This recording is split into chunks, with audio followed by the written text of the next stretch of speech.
तो फिल्म की शुरुआत होती है ब्राजील के जंगलों से। हम मिलते हैं एना से, जो अपना मिशन पूरा करना चाहती है, पर उसका साथी उसे कहता है अभी नहीं, अभी बाहर बहुत खतरा है। पर एना अपने साथी की नहीं सुनती और बाइक लिए निकल जाती है मिशन पूरा करने के लिए। और हम देखते हैं कि जंगल में दो आदमी उसके ऊपर नजर रखे हुए थे। एना को पकड़ने के लिए वो नदी के रास्ते से जाने का डिसाइड करते हैं। इससे पहले कि वो एना को पकड़ पाते, उन्हीं में से एक आदमी को पकड़ लेता है एनाकोंडा पानी में से जंप करते हुए।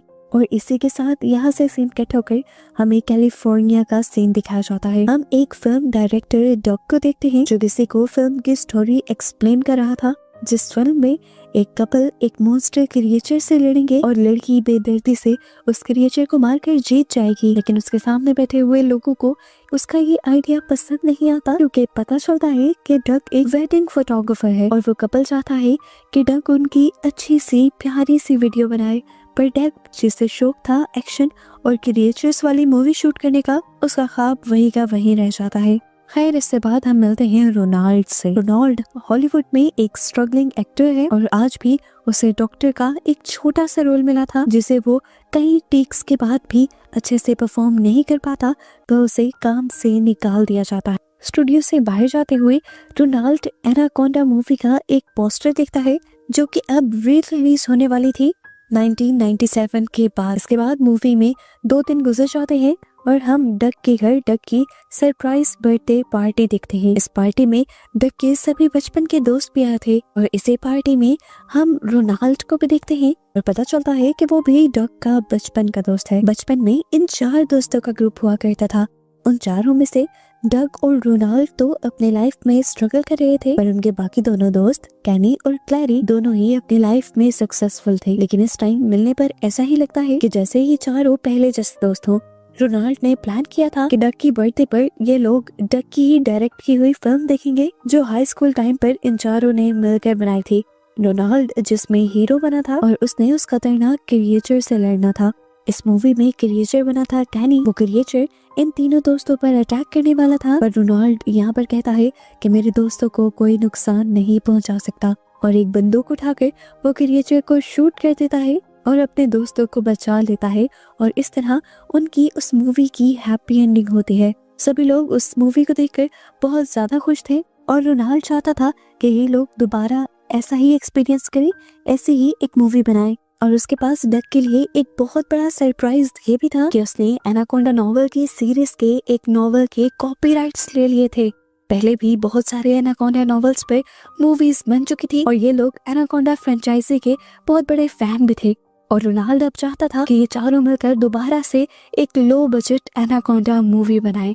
आइडिया तो बहुत अच्छा था, सबको ही पसंद आता है, पर मसला ये था कि अब कॉपीराइट्स लेने के बाद रोनाल्ड के पास फिल्म बनाने के पैसे नहीं रहे थे और वो अपने दोस्तों से कहता है कि हम चारों मिलकर लोन लेते हैं और फिर ये मूवी बनाते हैं। डक, जिसे कमा कर अपनी फैमिली को सपोर्ट करना था, उसे लगता है कि अगर वो लोन ले लेगा तो उसकी फैमिली मुश्किल में आ जाएगी, इसीलिए वो इस आइडिया से बाहर निकल जाता है और रोनाल्ड उसे कुछ नहीं कहता। जब वो घर आता है तो देखता है कि उसका बेटा उसी की बनाई मूवी देख रहा था। डक का बेटा उससे कहता है, डैड, इतने जबरदस्त डायरेक्टर हैं आप, एक न्यू मूवी क्यों नहीं बनाते। यहाँ पर उसकी वाइफ भी उसे एनकरेज करती है उसके पैशन को फॉलो करने के लिए, और वो अपनी वाइफ से रोनाल्ड का आइडिया डिस्कस करता है। और फिर एक आध दिन अपने बोरिंग काम करने के बाद वो फैसला कर ही लेता है कि वो रोनाल्ड के साथ उसके आइडिया पर काम करेगा। और इस तरह उसके भी मानने पर ये लोग मूवी बनाने की तैयारी शुरू कर देते हैं। बैंक से लोन अप्लाई करते हैं और प्लान करते हैं कि ये ब्राजील के जंगलों में जाएंगे उस पूरी मूवी को शूट करने के लिए।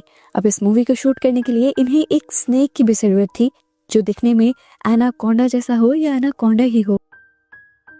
कैनी यहाँ पर अपने लिंक्स का इस्तेमाल करता है और एक आदमी को बुलाता है जो स्नेक्स पालता था।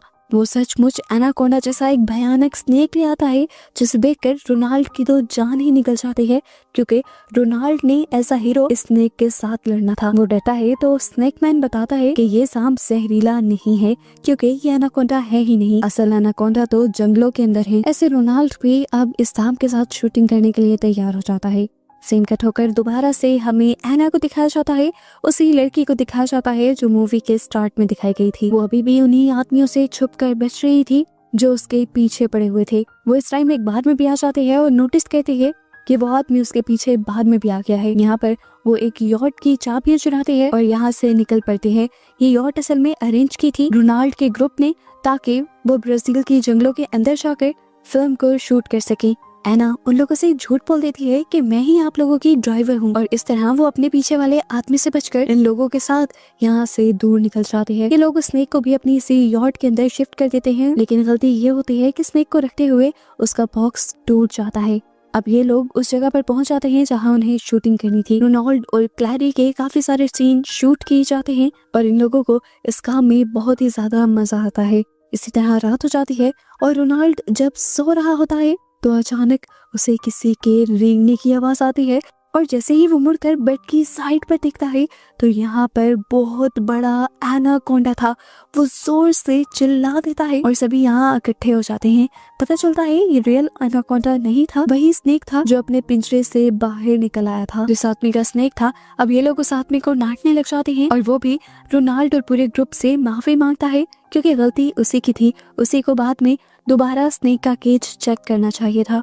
वो अब उन लोगों से कहता है कि आइंदा ये स्नेक आपको कभी तंग नहीं करेगा, इसकी जिम्मेदारी मैं लेता हूँ। खैर सुबह हो जाती है और दिखाया जाता है कि रोनाल्ड को आज उसी स्नेक के साथ शूट करना था, लेकिन रोनाल्ड बहुत ही ज्यादा डरा हुआ था। सीन ऐसा था कि रोनाल्ड को स्नेक को खुद अपने हाथों से पकड़ना था और साथ ही अपनी फ्रेंड क्लैरी से कुछ डायलॉग्स भी बोलने थे, पर सांप की डर की वजह से वो ना तो अपने डायलॉग्स ठीक से डिलीवर कर पाता है, यहाँ तक कि वो तो पूरा सीन भी कंप्लीट नहीं कर पाता और स्नेक को पानी के अंदर फेंक देता है और स्नेक बोट के नीचे वाले फैंस से टकराकर क्रैश हो जाता है और मर जाता है। ये देखकर सभी लोग बहुत ज्यादा दुखी होते हैं। खैर ये लोग कर भी कह सकते थे, बचे कुछ सांप की बॉडी को ये लोग रात में जला देते हैं और उसकी आफ्टर लाइफ के अच्छे होने के लिए प्रे करते हैं। जिस टाइम ये सब लोग इस तरह के काम कर रहे थे, एना को एना का एक दुश्मन देख लेता है और वो अपने लीडर को एना के बारे में बताने ही वाला होता है कि हम देखते हैं उसकी बोट पर भी इस टाइम एनाकोंडा जिसने उसके ऊपर हमला किया, उसकी पूरी बॉडी को जकड़ते हुए एनाकोंडा ने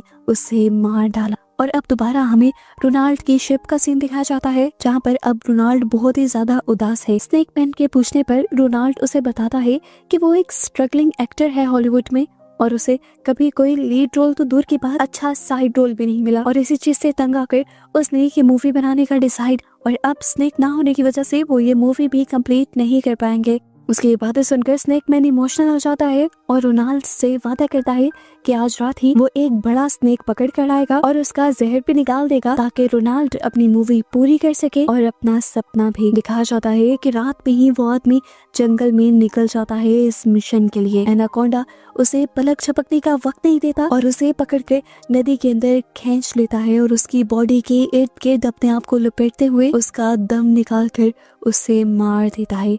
यहाँ रोनाल्ड जो पूरी रात से उसका इंतजार कर रहा था, रात भर उसके ना आने की वजह से डर जाता है और उसके ना आने के बारे में सब लोगों को जाकर बताता है।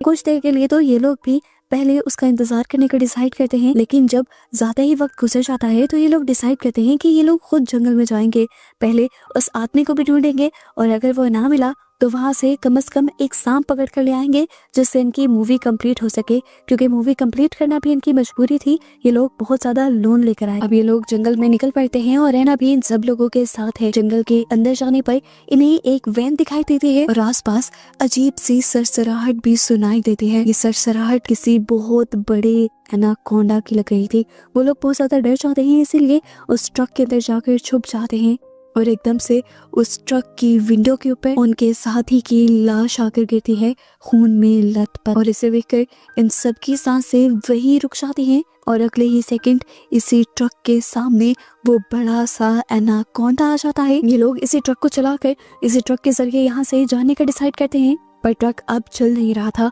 अपने साथियों को बचाने के लिए डग अपनी जान खतरे में डालने का फैसला करता है और बाहर निकलकर ट्रक को ठीक करता है, और इसी दौरान उससे एनाकोंडा देख लेता है। एनाकोंडा अपना बड़ा सा मुंह खोले उसे खाने के लिए उसके पास आ रहा था, लेकिन उसके साथ ही उसे ट्रक के अंदर खींचकर जल्दी से ट्रक का दरवाजा बंद कर देते हैं और उसे बचा लेते हैं। ये लोग इससे पहले कि आगे चले जाते, एना के पीछे जो लोग पड़े हुए थे वो लोग अब इन सब के पीछे पड़ जाते हैं। एना इन सब लोगों को बताते हैं कि ये लोग माफिया के लोग हैं जो जंगल में इसलिए रहते हैं ताकि पुलिस इनके पीछे ना पड़े और वो इन सब को लूटने के लिए आए हैं। बताते हुए एना इस वैन में पड़ी हुई एक गन उठा लेती है और इससे अपने पीछे आने वाले आदमियों को इस तरह से शूट करने लगती है जैसे वो सच में एक सोल्जर हो। उसका ये एक्शन स्टाइल डक को बहुत ही ज्यादा पसंद आता है। कैसे तैसे कर ये लोग अपने शिप के अंदर वापस पहुंच जाते हैं और हम देखते हैं कि वो लीडर जो एना के पीछे था वो भी इनके पीछे आ जाता है और इन चारों दोस्तों के ऊपर गन पॉइंट कर देता है। लेकिन ठीक वक्त पर पीछे से एना आकर एक बंदूक उसके सर पर मारती है और उसे बेहोश कर देती है, जिसके बाद वो चारों लोगों को बताती है कि अब उनका यहाँ रहना ठीक नहीं है और उन्हें अपनी जान बचाने के लिए इस आइलैंड से चले जाना चाहिए। वो रोनाल्ड और डक से डिस्कस करती है कि वो कैसे इन लोगों को जल्द से जल्द इस जंगल से और आइलैंड से बाहर निकाल देगी ताकि ये लोग फ्लाइट लेकर अपने घरों में वापस जा सकें। लेकिन डक और रोनाल्ड उनसे कहते हैं कि हम वापस नहीं जाना चाहते क्योंकि हम बहुत बड़ा लोन लेकर यहाँ तक आए हैं और मूवी बनाए बगैर तो वापस बिल्कुल नहीं जाएंगे। अब कहने को तो एना एक ड्राइवर थी, उसे इन लोगों की बात माननी पड़ती है और इनके साथ रुकना पड़ता है। हम देखते हैं पूरी रात डक लैपटॉप पे बैठकर स्क्रिप्ट पर वर्क करता है और रोनाल्ड के सारे मेन रोल एना को दे देता है क्योंकि एना का स्टाइल बहुत ही ज्यादा जबरदस्त था और उसे लग रहा था कि अगर एना मूवी में मेन रोल करे तो मूवी सुपर डुपर हिट चली जाएगी। सुबह होते ही वो अपनी स्क्रिप्ट सभी लोगों को दिखाता है और बताता है कि उसने एना को लीड रोल इसीलिए दिया है ताकि उनकी मूवी जल्द ही ऑस्कर में नॉमिनेट भी हो जाए, क्योंकि जिन मूवीज में लीड रोल एक लड़की के पास होता है और वो एक्शन कहती है तो उसे ऑस्कर मिलने के चांसेस बढ़ जाते हैं। सभी लोगों को उसका आइडिया बहुत ही ज्यादा पसंद आ रहा था और नई स्क्रिप्ट भी। रोनाल्ड और क्लैरी पूछते हैं कि हमारा इसमें क्या रोल होगा। डक बताता है कि तुम और क्लैरी इस जंगल में खजाना ढूंढने के लिए आओगे और तुम्हारे पीछे एनाकोंडास पड़ जाएंगे और तब एना तुम सब लोगों को बचाएगी। आइडिया पसंद आने के बाद सब लोग नई स्क्रिप्ट पर शूटिंग स्टार्ट कर देते हैं और डग एना के बहुत सारे सीन्स शूट करता है। और ये देखते हुए अब रोनाल्ड और क्लैरी को गुस्सा आ जाता है क्योंकि डक अपने ही दोस्तों पर ध्यान नहीं दे रहा था, वो उनको भूल गया था। उन्हें ये भी एहसास हो रहा था कि जितने सीन्स उसने एना के शूट कर लिए थे अब उसके बाद इन दोनों का कैरेक्टर बहुत ही छोटा लगने वाला था। पर डग उसे कहता है मैं जो कर रहा हूँ हम सबकी भलाई के लिए कर रहा हूँ, हमें इस मूवी को हिट बनाना है। और आना क्योंकि सच में स्टंट करती है तो वो स्क्रीन पर बहुत ज्यादा नेचुरल लगेगी। इस मर्तबा ये बातें सुनकर रोनाल्ड को और भी ज्यादा गुस्सा आ जाता है और वो डक पर भड़क जाता है और कहता है कि ये मेरा आइडिया था, तुम इस तरह इसका इस्तेमाल नहीं कर सकते मेरे बगैर। ये लोग यहाँ पर बहस कर ही रहे थे कि इतने में देखते हैं कि इनके करीब से एक बहुत बड़ी शिप गुजरती है जिसके अंदर बहुत फेमस हॉलीवुड एक्टर्स भी थे और ये शिप स्पेशली शूटिंग के लिए तैयार की गई थी। इसके ऊपर एनाकोंडा का ही पोस्टर लगा हुआ था और यहाँ पर रोनाल्ड का एक बहुत बड़ा भांडा फूटता है कि जिस मूवी के और जिस नॉवल के राइट्स लेने की वो बात कर रहा था वो राइट्स इनके पास थे ही नहीं। वो राइट्स असल में सोनी कंपनी के पास थे और वही अब वो मूवी बना रहे थे। ये जानकर रोनाल्ड के तीनों दोस्त बिल्कुल टूट जाते हैं क्योंकि वो अपना सब कुछ इस मूवी के पीछे लुटा बैठे थे। सब लोग रोनाल्ड पर गुस्सा थे कि उसके झूठ की वजह से उनका बहुत बड़ा नुकसान हो गया था। पर रोनाल्ड उनसे कहता है कि मेरे झूठ की वजह से तुम्हारी लाइफ बदलने लगी। अगर मैं ये आइडिया ना देता तुम आज यहाँ ना होते, अपनी बोरिंग वीडियोस बना रहे होते और कैनी और क्लैरी भी अपनी फजूल सी जॉब में बिजी होते। इनके बातें सुन सुनकर रोनाल्ड गुस्सा हो जाता है और अकेले ही यहाँ से निकलने का फैसला करता है। उसने डिसाइड कर लिया था कि अब वो सोनी वालों के पास ही जाएगा और उन्हीं के साथ मूवी बनाएगा चाहे उसे छोटा मोटा रोल ही मिले। वो अपने दोस्तों को छोड़ जाता है और ये लोग भी यहाँ से जाने का डिसाइड करते हैं। अब रोनाल्ड थोड़ा ही आगे गया था कि उसने देखा कि अभी कुछ देर पहले जो बहुत बड़ी सी शिप यहाँ पर आई थी वो तहस नहस हुई हुई थी। यहाँ पर एक अजीब सा हंगामा भी था। वो समझ नहीं पाता कि यहाँ पर क्या हुआ। अब उसके सामने असिस्टेंट डायरेक्टर आती है जो उसे देखकर काफी एक्साइटेड हुई थी जैसे रोनाल्ड उसे किसी चीज से बचाने आया हो। असिस्टेंट डायरेक्टर उसके लिए हाथ हिलाती है और इससे पहले कि रोनाल्ड उसके पास जाकर उसकी मदद कर देता एक बड़ा सा एनाकोंडा 1 मिलीसेकंड में उस असिस्टेंट डायरेक्टर को झपट कर निकल जाता है और ये देखकर रोनाल्ड की जान निकल जाती है और वो फौरन अपनी बोट के लिए वापस निकल जाता है। यहाँ पर रोनाल्ड की शिप पर बाकी सभी लोग अभी तक लड़ रहे थे क्योंकि डग की वजह से रोनाल्ड यहाँ से चला गया था और डग इस चीज पर जिद कर रहा था कि वो एना के साथ ही इस फिल्म की शूटिंग को कंप्लीट करेगा, लेकिन उसके दोस्त ऐसा करने के लिए तैयार नहीं थे।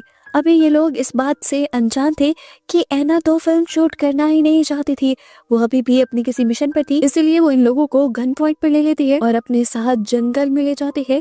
और हमें पता चलता है कि एना एक इलीगल गोल्ड माइनर थी और वो इन सबको भी गोल्ड माइन करने को कह रही थी। ये लोग जब काफी सारा सामान लेकर इस बोट पर वापस आते हैं तो देखते हैं कि इन लोगों ने काफी सारा सोना इकट्ठा कर लिया था। एना अभी भी इन्हें गन पॉइंट पर लिए हुए थी और तभी इसी बोट पर दोबारा वही आदमी आ जाता है जो मूवी के स्टार्ट से एना के पीछे था। ये असल में पुलिस ऑफिसर है और एना को पकड़ना चाहता है क्योंकि एना जबरदस्ती इस जंगलों का खजाना चुरा रही है। इससे पहले कि वो एना के ऊपर गोली चलाता, जंगलों के अंदर छुपा हुआ रोनाल्ड, जिसे यहाँ का कुछ भी नहीं पता, वही उस ऑफिसर के ऊपर गोली चला देता है, जिसकी वजह से ऑफिसर जख्मी होकर नीचे गिर जाता है और मौके का फायदा उठाकर एना गोली मारकर उसे जान से ही मार देती है। इसके बाद वो दोबारा सब लोगों को गन पॉइंट पे ले लेती है और जबरदस्ती उनसे काम करवाने की डिमांड करती है। और इसी टाइम पर दोबारा पहले की तरह पानी के अंदर से एनाकोंडा जंप करते हुए बाहर निकलता है और पूरा का पूरा एना को अपने मुंह में निकलते हुए यहाँ से ले जाता है और यहाँ पर एना का भी किस्सा खत्म हो जाता है। इन तीनों के सामने ये पहली मर्तबा हुआ था। ये नजारा देखकर इनकी जान निकल गई थी। ये लोग भागने के लिए जंगल की तरफ जाते हैं तो वहाँ इन्हें रोनाल्ड भी मिल जाता है। अब पैनिक हुए ये लोग जंगल में भागते भागते जंगल में खो जाते हैं। बाहर जाने का इन्हें रास्ता नजर नहीं आता और जब ये लोग पैनिक होकर शोर मचाने लगते हैं तो दोबारा एनाकोंडा यहाँ पर आ जाता है और ऊपर की तरफ से डक के ऊपर हमला करके डक की आधी बॉडी को मुंह में डालते हुए यहाँ से ले जाता है। बस ये देखना था कि ये तीनों दोस्त टूट गए, उनका दोस्त मर गया था। वो बहुत ज्यादा दुखी थे, शौक में वो यहीं पर खड़े हुए थे। अगले ही सेकंड एनाकोंडा इनके दोस्त की बॉडी को इधर ही फेंक देता है। ये लोग देखते हैं कि खून में लथपथ उनका दोस्त मर चुका है और यहाँ पर बैठकर ये तीनों अपनी जान की परवाह किए बगैर अपने दोस्त की मौत पर रोने लग जाते हैं। काफी देर बाद केनी सबको होश में लेकर आता है और कहता है अब ये मर गया है लेकिन हम तीनों को अपने आप को बचाना होगा। और अपने आप को बचाने के लिए वो अपनी दोस्त की बॉडी को ही चारे के तौर पर इस्तेमाल करने का डिसाइड करता है और कहता है कि वो इस बॉडी को जंगल में ऐसी जगह पर ले जाएंगे जहाँ एनाकोंडा के आने का खतरा होगा और इस तरह खुद एनाकोंडा से बचकर भागकर निकल जाएंगे। इन्होंने अब डॉग की बॉडी को किसी स्केयर क्रो की तरह फील्ड्स के बिल्कुल दरमियान में लटका दिया और उसके ऊपर एक पिग को भी रख दिया क्योंकि उन्हें लग रहा था कि ये पिग भी मरा हुआ है और मुंह के अंदर इन्होंने उसके एक एनाकोंडा के लिए ये एक परफेक्ट चारा बन चुका था। और इसके बाद ये लोग भाग रहे थे। भागते हुए इन्हें कुछ अजीब सा महसूस होता है, पीछे से किसी के चीखने की आवाज सुनाई देती है। पीछे मुड़कर ये देखते हैं तो इन्हें शौक लगता है कि इनका दोस्त अभी जिंदा था। सिर्फ दोस्त ही जिंदा नहीं था, दोस्त के सर पर जो पिग रखा था वो भी जिंदा था। इससे भी बुरी बात कि एनाकोंडा भी यहाँ पर आ चुका था इन्हें खाने के लिए। डर से इनका बुरा हाल हो जाता है। डॉग भी अपने आप को बचाने के लिए इन सब के साथ भागने लग जाता है पर एनाकोंडा तेजी से उनके पीछे था और वो पिग जो उसके सर पर अभी जाग गया था उससे भी डर लग रहा था डग को। और डग अपने आप को बचाने के लिए अपने ऊपर से उस पिग को उठाकर एनाकोंडा के मुंह के अंदर फेंक देता है और फाइनली ये लोग बचकर यहाँ से निकल जाते हैं। भागते हुए ये लोग आइलैंड पे उसी जगह पर आ गए थे जहाँ पर एनाकोंडा मूवी के लिए सोनी कंपनी ने सेट लगाया था। यहाँ पर हमें दिखाया जाता है कि बहुत सारे बॉम्ब्स लगाए गए थे एनाकोंडा को मारने के लिए और सच में यहाँ पर एक एनाकोंडा आया हुआ भी था। क्रू तकरीबन यहाँ पर मारा गया था लेकिन जो हीरो था वो अभी भी यहाँ पर जिंदा था और इन चारों को देखकर वो इन चारों को बचाने की कोशिश करता है और पीछे से एनाकोंडा पर इसी तरह गोलियां चलाता है जिस तरह मूवी में दिखाया जाता था। जिसके बाद वो इन चारों को बचाकर एक सेफ जगह पर ले जाता है और इन सबको बताता है कि पूरे सेट के ऊपर बहुत छोटे छोटे बॉम्ब्स लगाए गए हैं, उसका कंट्रोलर ढूंढ लो तो तुम एनाकोंडा से बच सकते हो। इनको ये सारी बातें बताकर वो हीरो यहाँ से जाने वाला था। ये लोग पूछते हैं कि आप कहाँ जा रहे हैं। वो बताता है कि मेरे दोस्त जंगल में निकले हैं और जंगल में कोई बॉम्ब नहीं है जिससे एनाकोंडा को मारा जा सके और मैं अपने दोस्तों को अकेला नहीं छोड़ सकता। यहीं पर चलते हुए इन्हें यहाँ पर बॉम्ब का कंट्रोलर भी मिल जाता है और ये लोग डिसाइड करते हैं कि अपनी जान को बचाने के लिए ये लोग एनाकोंडा को मारेंगे इसी सेट पर वापस लाकर। ये दोनों खुद ही अपनी जान खतरे में डालते हैं और एक जीप के अंदर बैठते हुए आइलैंड के पास से शोर मचाना शुरू करते हैं ताकि एनाकोंडा इनकी तरफ अट्रैक्ट हो सके। एनाकोंडा जैसे ही इनके पीछे आता है इस सेट के पास, तभी मौका देखकर केनी और क्लैरी उस कंट्रोलर से बॉम्ब्स ब्लास्ट करने लग जाते हैं पर इन सारे धमाकों का कोई फायदा नहीं होता क्योंकि एनाकोंडा को किसी भी एक धमाके से कोई नुकसान नहीं होता और वो दोबारा अब डॉग और रोनाल्ड के पीछे पड़ जाता है। इससे पहले कि अब ये एनाकोंडा इन सबको मार देता, रोनाल्ड हिम्मत कर सबकी जान बचाने के लिए आगे बढ़ता है और वो बचपन की मूवी वाला वही डायलॉग बोलता है जो उसने मॉन्स्टर को मारने से पहले बोला था कि मेरे होते हुए मेरे दोस्तों को कोई नहीं मार सकता। ये कहकर वो अपनी पिस्टल निकालता है और एनाकोंडा के पास चला देता है। उसने गोली एक गैस सिलेंडर पर चलाई थी जिसकी वजह से वहां पर एक बुरा ब्लास्ट होता है और इस ब्लास्ट की वजह से एनाकोंडा की बॉडी ही फट जाती है और वो मारा जाता है। फाइनली इन सब लोगों की जान बच जाती है। उसके बाद हम फाइनली इन चारों को एक साथ यहाँ से बाहर निकलता हुआ देखते हैं। मूवी के पोस्ट क्रेडिट सीन में हमें पता चलता है कि वो सब चीजें इन लोगों ने एक मूवी की तरह शूट भी की थी और फाइनली डग ने अपनी मूवी को सिनेमास में ऑन एयर भी किया था और इस मूवी से इन लोगों ने बहुत सारा पैसा भी कमाया था और इस मूवी को अवार्ड भी मिला था। इस मूवी को बनाने के बाद इन सब लोगों की जिंदगी बदल गई थी। इनके पास कुछ पैसे आ गए थे।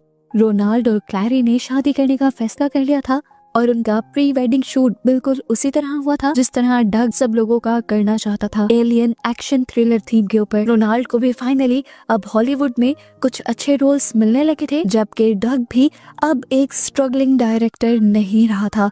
उसे सोनी की एक बहुत बड़ी डायरेक्टर आकर मिलती है जो पहले तो उसे कहती है कि तुमने एनाकोंडा मूवी बिना राइट्स के बनाई है, जिससे डग डर जाता है। लेकिन जब डायरेक्टर उसे बताती है कि मुझे ये मूवी बहुत ज्यादा पसंद आई है और मैं चाहती हूँ कि रियल एनाकोंडा मूवी अब तुम ही डायरेक्ट करो, तो ये सुनकर डॉग बहुत ही ज्यादा खुश हो जाता है। उसे खुशी संभाली नहीं जाती और वो यहीं पर बेहोश हो जाता है और उसी को इस तरह दिखाते हुए ये मूवी यहाँ खत्म हो जाती है।